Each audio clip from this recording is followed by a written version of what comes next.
NYPD Commissioner Edward Caban has now officially resigned following news that federal agents searched his home as part of a criminal investigation. Now, he hasn't been charged with anything, but according to a local NBC News affiliate out of New York, the IRS and the US Attorney's Office for the Southern District of New York searched Caban, and at least one phone belonging to him was among several the Southern District of New York and IRS seized from multiple NYPD officials. His twin brother, who owns a nightclub security business, also had his phone seized in this corruption investigation. Now, before I move any further, I just want to let you all know that there are multiple separate investigations, federal investigations taking place in New York City right now. And the details are very limited. Not a lot of people are talking. We kind of have a broad idea of what these investigations are about. But as the story develops, of course, we'll fill you in on all of the updates. Hey, don't scroll away. Come back. Because before the video continues, we just want to urge you to lend your support to TYT. You power our honest reporting. You do it at tyt.com/team, and we love you for it. Now, Cenk, thoughts before I continue? Yeah, so I guess he's Caban. Oh my, you interrupted me for that? No, not for that. Okay, so guys, I think I have the answers here. There's two reasons stated for why he might have been fired. One is definitely true and the other is not. So I want to let Anna present what those two different things are, and then we'll break down what the reality is. All right, so now several sources tell NBC News New York that federal investigators want to know if his twin brother, James, profited from his ties to his powerful brother as the commissioner of the NYPD. So James Caban also was also a cop, by the way, but he was fired from the police department back in 2001. So specifically, the investigation is looking into whether James Caban, that is the twin brother of the now resigned Edward Caban, was paid by bars and clubs in Midtown and Queens to act as a police liaison, and if those clubs were then afforded special treatment by local precincts, the sources said. Other questions being investigated include whether or not officers were being asked to crack down harder on clubs that did not do business with the commissioner's brother, or if promotions were given to officers who played along with this potential scheme, according to the sources. So again, I want to reiterate, okay, Caban has not been charged with anything yet, which is why Eric Adams, the mayor of New York City, didn't push him to resign. But eventually he apparently decided to resign and claimed that he did so because he didn't want to serve as a distraction. I mean, there are other separate federal investigations going on right now in New York City. And here's what he said in his statement, quote, "My complete focus must be on the NYPD, the department I profoundly honor and have dedicated my career to serving. However, the noise around recent developments has made that impossible and has hindered the important work our city requires. I have therefore decided it is in the best interest of the department that I resign as commissioner." To give you some more information about Caban, he was actually appointed by Eric Adams last July. And his appointment came after the previous police commissioner stepped down, citing micromanaging from Eric Adams and his administration. Eric Adams denies that there was any micromanaging going on. I don't know too many details about that, and honestly, it doesn't matter for the purposes of this particular story. Adams didn't pressure Caban to step down, and he said his decision to avoid doing so had to do with the fact that Caban was never charged with a crime. He might be in the future, we don't know. Obviously, this investigation is ongoing. But during Caban's tenure, he was a bit of a mixed bag, So on one hand, he did manage to decrease violent crime in the area, including instances of homicide, which is good. But on the other end of that, you have a lot of complaints toward him for failing to hold police accountable, especially when there was reason to believe that police were engaging in shady behavior. So ProPublica details a story about how the NYPD has killed more than 400 police misconduct cases this year that an oversight board had investigated and substantiated. And they also detail that the civilian misconduct complaints include an instance of an officer punching a man in the groin, And the oversight agency looked into that. In another, an officer unjustifiably tackled a young man, and then another officer wrongly stopped and searched him.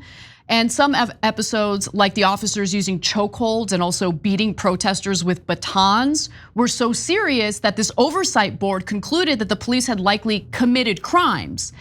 And the practice of killing these types of complaints has been going on for the past 3 years, but it really escalated. The amount increased significantly under Caban's leadership.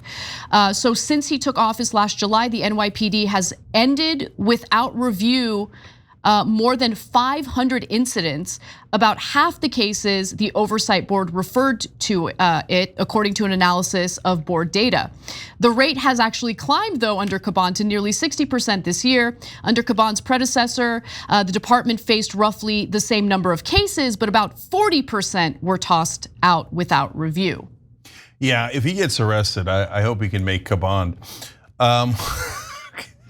Why do I do that? All right, now let me get serious. Look, as you can tell, there's two different issues. First, let me address the one that's super egregious and not the one he was fired for.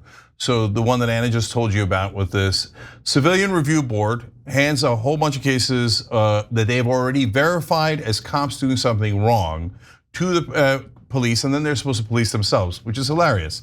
First thing that they do is they dismiss 60% of them out of the gate without even looking at them. Yeah. Remember, these are verified cases, right? How is that okay? They just throw 60% of them in the trash. Okay, now there's 40% left. They say, oh, one of the reasons is because we want to take the most serious cases, right? So we retain the serious cases. No, when you look into it, they retain the serious cases where they can find a flaw. And the minute they find a flaw, they go, okay, that's it, either no punishment or tiny little punishment. They're like, oh, the ones with a lot of evidence, golly gee, that leads to number 3. We ran out of time. Okay, so now they say, look, you're giving us only 60 days sometimes, and we can't do this in 60 days. We give you guys 400 days to civilian review board. The part they don't tell you is that the civilian review board says, give us the evidence, like the body cam footage, and they hold it for like 350 days until the statute of limitations is almost run out. And then at the end, they give them the evidence and go, yo, you better hurry, you better hurry. Oh no, you didn't make it in time. Sorry, most serious cases also thrown out. So by the end, there's almost no cases. But even when the civilian review board's chair complained about that, Eric Adams said, oh, that's an interesting idea, you're fired. Yeah. And he pushed her out. And then he said, oh, by the way, I'm cutting your funding so you can't hire any more people. Listen, Eric Adams promised you the trash revolution, and it's here. It's here. Well, yeah. I mean, Caban's one of the pieces of trash taken out, but he was the trash brought in by Eric Adams. Exactly, yeah. So Eric Adams and Caban have been terrible on stop and frisk. Look, we like good policing. We love when the crime rate goes down. We love when working class neighborhoods are safer. But you're not making them safer by doing stop and frisk almost exclusively on blacks and Latinos and throwing out egregious cases of police abuse. That doesn't make anybody safer. Okay, now, is that why he was fired? Come on, you guys all know better than that, right? Nobody cares about police abuse. Nobody's getting fired over that. No, he got fired for the nightclub stuff. Now, why? Hey, nightclub owners paying the cops more to protect their place. That's called Tuesday. That's not the issue. The issue is the guys who didn't pay his twin brother, maybe they get a police crackdown and find out maybe they should be paying his brother. Terrible. Okay, yeah. And that's unacceptable. That's why the federal authorities are looking into it. Now, if you're a right winger, you think, oh yeah, deep state, this guy's maybe he's a Trump supporter. No, none of that. These are all Democrats, right? And guys, not everything the FBI does or federal authorities do is deep state. In fact, none of it is deep state, but that's a whole nother debate, right? No, here they are busting bad guys who are extorting local businesses while pretending to be cops. Exactly, yeah. Right, and that's terrible, and of course you got to regulate on that. Yeah, if it's happening, allegedly, obviously it's an ongoing investigation, just want to clear that up. But I'm sure that he resigned because of the stop and frisk problem. Right. Okay, so the mayor, Eric Adams, did have a press conference today to talk about the resignation, but also to name the interim police commissioner. And so that individual will be Tom Donnellan, who has experience in law enforcement at the local, state, and federal level. They wanted to ensure that they picked someone who wasn't within the NYPD in order to, prevent any concern about corruption and have an outsider come in and serve in that role as the, again, interim police commissioner. But I do want to just briefly discuss some of the other investigations. And with the other investigations, it's honestly even less clear what's going on. So you might have seen some of the headlines. I wanted to wait before covering it because I don't like covering stories that don't have enough details, but I'll tell you what we know so far. So let's begin with what happened just last year in November. Eric Adams was investigated and some of his devices were seized as a result of that investigation. And that separate federal investigation is centered on possible corruption and illegal campaign finance. So the allegation is that Turkey illegally funneled money to Eric Adams. Let's move on, okay? Am I allowed to act like supporters of other countries and just say, no criticism, you're being anti-Turkish? Dude, what's up with Turkey and Azerbaijan? I'm not. Turkey and Azerbaijan. What are you guys up to? You guys are bribing a lot of our politicians. A lot of people are getting implicated with. To me, it's not just that they're alleged Henry Cuellar from Texas. Yeah, it's not just that they're alleged to have Azerbaijan bribing Henry Cuellar, Turkey with Eric Adams, etc. But it's also that they're dumb at it. Like so dumb. Hey, take a page out of AIPAC's book. No, don't. Do not take a page out of AIPAC's book. No, in all seriousness, guys, of course not. I hate that AIPAC found a loophole where they could just funnel hundreds of millions of dollars to our politicians and have them serve a foreign country. But these knuckleheads in Turkey and Azerbaijan, they're like, we give you money. No, brother, this thing, bribery's basically legal in America, but they still haven't figured it out. Right. Now, separately, the home of the first deputy mayor, Sheena Wright, and the deputy mayor for public safety, Philip Banks, were also searched, and devices were seized as part of that search as well. There are allegations of corruption. Even less is known about like how that alleged corruption was playing out.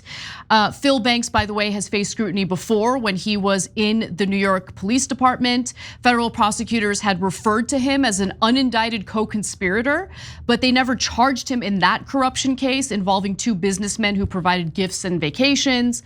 And then there are also a lot of unanswered questions, but corruption and influence peddling seems to be at the heart of all of these investigations.